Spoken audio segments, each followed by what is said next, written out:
Hey guys, welcome back to ArtosisCasts, where we have a ZVZ best of 3 coming up for you. This is the loser match in the round of 16 of Group A in the CNSL Season 6. We just had an amazing result with Dewalt winning the group and going on to that round of 8. That is a huge result for a non-Korean player. So congrats to him. And now these two Zergs, well, one of them is going to eliminate the other one. Introducing our purple Zerg here, going by the ID Sal, that's Spire. By Spire, you might remember him by. We've cast a lot of his games here on this channel. And over here in the bottom right, we have none other than Beast. Again, another player that I've casted a lot. The map is Nemesis, and it looks like Beast going to get the first scout with his Overlord. This should turn into a pretty down and dirty knife fight pretty quickly here. But while we wait for that, I do want to thank you for checking out ArtosisCasts, and thank you for being here for the ZVZ. I know you haven't turned it off yet. I know that you're going to watch this ZVZ all the way through. It's kind of funny seeing the split reactions, honestly, to Zerg vs. Zerg specifically amongst all the matchups. Some people actually really like it, and then, of course, there's the mirror matchup haters. But yeah, I mean, it's a best of 3, so it should be kind of interesting, I would say. And both these guys have good needleless micros, so that can definitely make for a good show. Now, it is a pool first for both sides, a much quicker pool here for Beast on the right. Spire with the later pool. Generally, this is considered to be advantaged because you're going to be up a drone. See, 10 versus 9 right now. Just in general, we're going to have slightly more mining for the player that gets his pool a little bit later. You know, the idea that we used to talk about with Zerg vs. Zerg, like way back, way before StarCraft 2 came out, right, was that if you could do everything one drone later than your opponent in ZVZ, that would be perfect, right? So you make one, like if they make their pool, you make one more drone than your pool.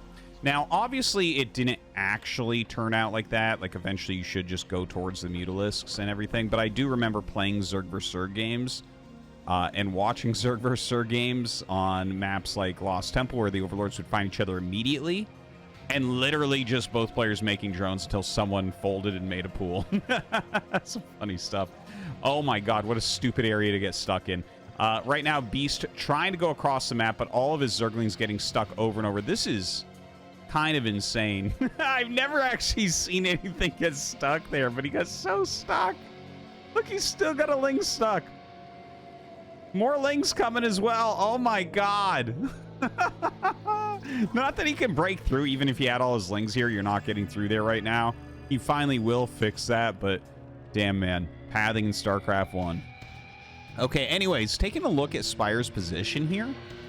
His lair is a lot slower than Beast's. Beast is getting that Spire very quickly, but he is getting an expansion here. This is going to be very hard to hit with Lings because you have to kill off the eggs, which would take a very long time. It's kind of interesting as well because he would have to kill off his own eggs if he wants to get any Lings out of here. Now, I don't think that that's going to be the case. I don't think he's going to even try for that. But very likely we're going to have spores at both locations since the layer's not done and the Spire is, like, really getting close. So this could actually turn into a really interesting Zerg vs. Zerg. You know, if you have split bases where there's just going to be defense with spores. And don't forget, like, you can see here he's making a... Oh, my God. He actually drills 2 drones out to break this with his Lings. The drones actually mess it up for a moment, but it looks like Spire will be able to break through, sends his Lings up. He has made a lot of Lings on that hatchery that can get out. Now, drones being made down here. We have the attack coming up right now by Spire. Sunken on the way. Spire almost done. He has to make sure that he holds this. If he takes any drone damage here, this is not going to be a very recoverable game. Now, the Lings come in to the side. The Sunken is very well placed. The Ling's in a good position. And it looks like Spire decides, okay, we have to turn around here. No way to make that work. Seeing that the Spire is done, though, of course, Evolution Chamber on the way. We have the Spire coming up as well. That is going to take a little bit, but don't forget he's going to have double gas. And a spore going to be made over on this side. Probably will switch these drones over to gas relatively soon. Wouldn't be surprised, honestly, if we see something, you know, such as, like, a certain amount of Mutalisks and then pure Scourge from there. By the way, Beast getting ready for his own expansion. Here come the Mutas. The first 2 Mutas flying in before any spores are done. Oh, my God. 1 drone. 2 drones killed. Takes a little bit of damage on the Mutas, but super, super worth it. Spire takes a slight drone advantage right now. Of course, with that second base, it really does make a difference. Very likely to send his Mutas towards that base now. He knows that there's a base up there, so he's going to go up and check, see if there's any damage that can be dealt. Okay, comes up. Yeah, the Spore very well placed right now. Not going to be easy to get any kills there. Notice how he's just dodging mining from these minerals. May as well just mine over on this side. And if you look at the overall count that he's made here, like, he doesn't need all the minerals he's getting there. He is definitely going to be sending 3 over here and just keeping a couple left on those minerals. Good micro there from Beast. Look at this. Swooping in, getting a Scourge, getting a drone there as well. Pulls 3 drones to the side. Does need those for the extractor. Now, looking back at Beast space, just pure Mutalisks being made. Honestly, the timing of this gas, this is what you're looking at, okay, is what kind of difference does it make to get that expansion up quicker and the Mutalisks slower? So he hasn't actually started mining yet from it. It looks like he wants a few more minerals. Some Scourge popping out as well as Mutalisks from this base. Okay, the Mutas come in and actually will get another kill there. And now we're going to have him switch over to just gas. Okay, so from here, look, Beast is going to have his own gas. So this is only going to be maybe a 200 gas advantage. It matters how quickly he makes that Spire. Oh, wow. Actually, choosing to pick off Overlords is like a very interesting move. I was wondering about that. It does send the Scourge over. Generally, that's not considered to be a very good move. But interesting to see that he thinks that that's a good play right now. Now, I gotta say, like, no gas being taken here yet. It seems like Beast is trying to end it with these 8 Mutalisks. Obviously, he's making a few more units as well. But just the fact that he hasn't gotten that gas mining right away shows us that his intentions are not about playing a bigger game where he tries to match the gas mining of his opponent. He wants to out-micro him right now, keep that pressure on with the Mutalisks, and see if he can get that victory. Comes back in, snipes another drone. He's doing a good job keeping that drone count low. The Spores are dealing a lot of damage. Spores are unbelievably strong anti-air defense. As you can see, the Muta's taking quite a bruising every time they go in. But he needs to keep finding that damage. It's worth taking a couple hits if you're going to kill drones, right? Like 2 Spore hits, 30 damage to kill a drone. You got to do it. You just got to do it. And you can see that Spire is like instantly refilling those drones. So he is trying to keep that worker count up. We have the second gas here mining now. Beast has done a really good job this game, I have to say. You can see that the aggressive openers nowadays are like just, they're so strong. He's done a fantastic job keeping the pressure on. His expansion a lot later. But honestly, is he going to fall behind in the Mutalisk count? The one thing we can say is the defensive player, if it does start to get even, the Spores make a big difference because it's harder for your opponent to counterattack you. So if you get into any like base tradey type situations, the player with Spores should be a little bit advantaged there. Now, +1 getting started for Beast. Obviously, +1 Carapace is stronger, but it costs 50 more gas and 50 more minerals. So he's just getting what he feels like he can afford at the moment. Has a very strong group of Mutalisks. 12 Mutas right there. Keeps 11 in a group, of course. You can group them with an Overlord and then a bunch of Scourge. Looking over at the base here of Spire, he actually doesn't have very good saturation drones. Sending some more up here. He's only on 13 workers. He has gone into that very heavy Scourge production that I was talking about earlier. And I think he's going to just try to go for a kill. Don't forget, there's no Spores here to help out. So if he moves in and his Scourge are chasing the Mutas, you have to be very, very careful about that. Now, here we go. Scourge coming in on both sides. Oh, my God. Absolute madness here. I don't even know what just happened. It looks like a few more hits maybe onto Spires. Seems like Spire has a smaller Mutalisk count now by a couple at least. zooming out here, we can kind of see that still a big Scourge flock here for Spire. Going to try to come in with those Scourge. All right, gets a few connections, some decent micro, but some of the Scourge do end up connecting.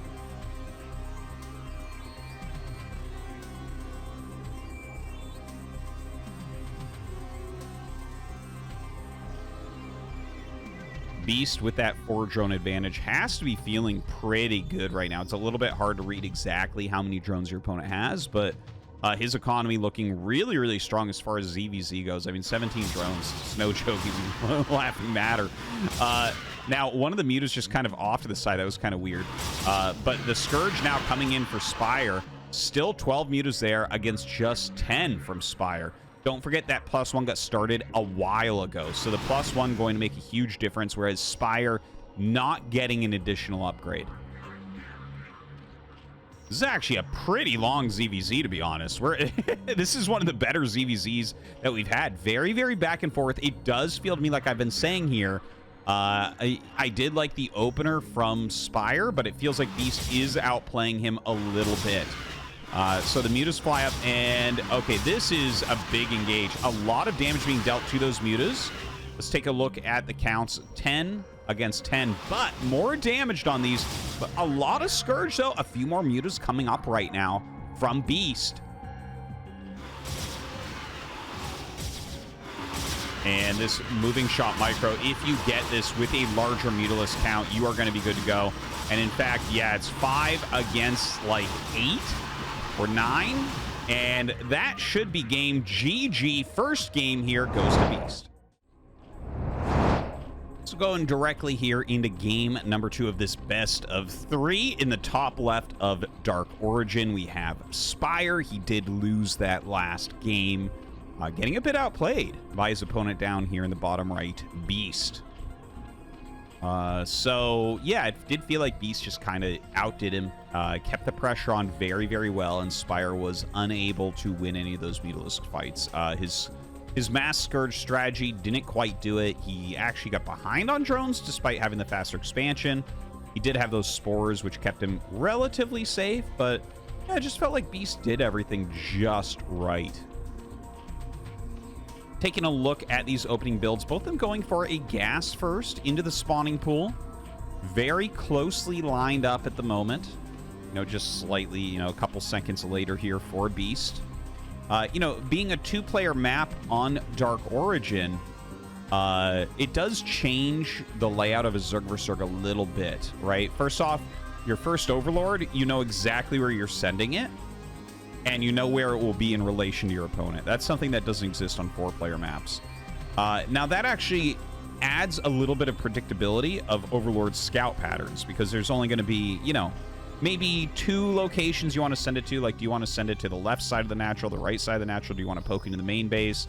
Right, there's not that many choices. So occasionally, that allows for interesting situations where you might make Zerglings and run them around the scout path that you're assuming the Overlord will go on. We've definitely seen that in the pro scene a reasonable amount. But yeah, you generally don't get caught off guard other than through intense mind games like that, being on a 2-player map. I think that this is, in my opinion, the only matchup that's enhanced by being on a 2-player map. I think 3-player maps and 4-player maps are overall better and make matchups a bit better, although it's fun and good to have 2-player maps as well. But yeah, I think this is the one matchup where I'm like, I actually prefer it, you know, on the 2-player map. I think it just makes it a little bit better. I feel like I've seen more mind games and whatnot. Now let's talk about these builds a little bit. They're actually so close to mirrored. Both sides going for a very quick layer and a hatchery inside of the main base. So the hatchery in the main base will allow them to have more larvae. We can see more Zerglings this way, but with both of them, of course, on this 2-player map being able to scout each other so quickly, they're going to know. It's like, okay, well, how many Zerglings are we making? You can just hold your ramp against your opponent. So it seems like this is going to be a very precise ZVZ, if I could use that word, right? Like, they both know exactly what's going on the other side. They're both doing exactly the same build. So how do you gain your edge? Is it through trying to make an extra drone?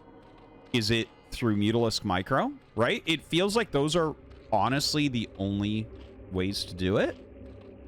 We'll keep a close look up here at the top right of the screen on that drone count just to see if anyone is getting a little bit cheeky, like over-making drones, under-making drones to make those additional Zerglings. But, of course, making these rows on top of the ramp, it's like, okay, are you going to try to break this when you're doing the same thing? You have the same amount of production as your opponent from the same time? Literally the exact same everything? Isn't doable. Is not doable. The Zergling Congo line is too strong to break through when you have the same amount of Zerglings. You just won't be able to do it correctly. Now, will we... I guess the thing I'm thinking about is, will we see an upgrade? It used to be that it was... I feel like it's less popular to get upgrades in the Spire right away nowadays than it used to be. I feel like I used to see that much more often. Nowadays, I think it's like, okay, well, you're going to make a lot of Mutalisks first, and then maybe think about an upgrade. So, 5 and Scourge being made here by Beast. Okay, there's the 5 from Spire. No Scourge as of yet. His mutas are just like a couple seconds later, but that doesn't really matter, to be honest. You see Overlords kind of fleeing a little bit here, right? Here's Beast running away. Here's Spire running away. Those are probably going to be very early targets here. Now, we actually have the 5 mutas out. Again, just slightly quicker here for Beast. A little spread going down from Spire as he tries to find these Overlords. Could have a decisive moment any time here. Now, he wants to make sure he doesn't hit with the Scourge, obviously. Both sides going to kill off Overlords, but there's 2 Scourge here and there's not here. So Beast could gain an advantage. Okay, another Muta coming up. So that does take away most of that advantage unless you split the Scourge and target those down quickly, which in these clump situations is much easier said than done.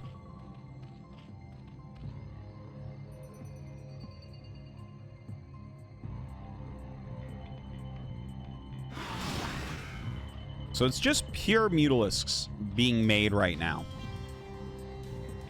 We're seeing a little bit of a mineral bank come up. Extra Overlord is already out over on Beast's side. Spire is doing it as well.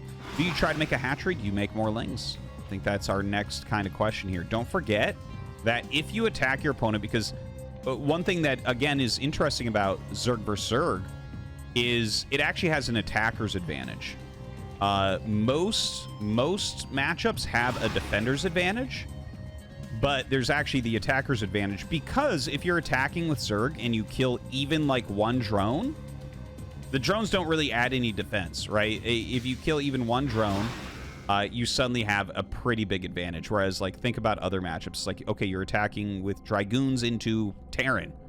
Well, I mean, they can actually pull their SCVs and fight and lose a couple SCVs, but they actually have that advantage. They might be on high ground, things like that. You know, the siege tanks shooting down.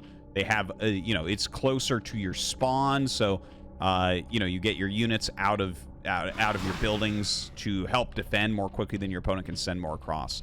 So, anyways, that's the one thing I want to kind of point out here, where it's, you do have that attacker's advantage, but when you're doing exactly the same thing, can you go across the map and make it work? Because by the time you get over there with your group of mutas, your opponent should have an additional muta or 2. So, in this way, it seems a little bit hard to attack right now. Now, Spire comes across the map and is actually going to get another Overlord kill. That's kind of a big deal. Does do the supply block there to Beast. Beast comes up, looking maybe for a bit of a fight. Both sides are going to have these hatcheries up very quick as far as getting the gas up and going there for Beast. So we should see him start to pop out a lot more Scourge at this point. He already has his full group of Mutalisks, getting a couple kills on those Zerglings. Spire, a couple drones down. Maybe trying to play a little bit more unit heavy. Looking for an attack here on the right side.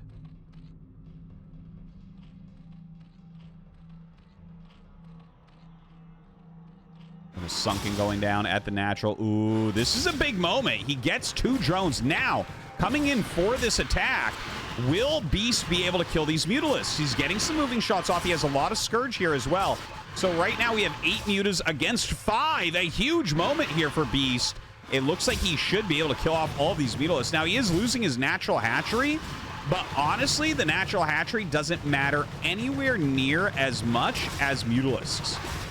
you know, killing off all of your opponent's Mutalisks. We know right now that he's up at least like 8 Mutas. Now, he loses that hatchery. Can you stay alive? Creep Colony going up. Creep Colony, Evolution Chamber. He's going to try to make spores to live. If he can keep his natural up and have these spores, he can catch up on the Mutas because of the secondary gas. So there is still a chance for Spire to win this game. But right now, this is where you must win it as Beast if you're going to win. You cannot let him recover.